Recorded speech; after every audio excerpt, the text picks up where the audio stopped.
मियाँ साहब सुफने दे विच माई मिलिया ते गल विच पा लईयां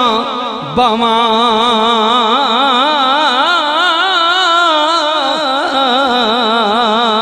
दर्दी मारे अख ना खोला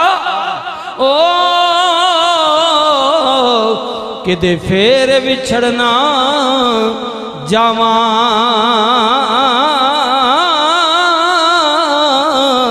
ले ओ सजना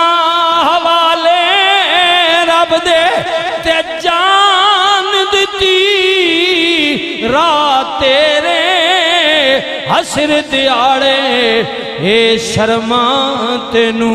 ते तू कज लई पर्दे मेरे। या रसूल अल्लाह आप ही नहीं हमारे पर्दे को कजना है, आप ही नहीं पर्दा डालना है, आप ही नहीं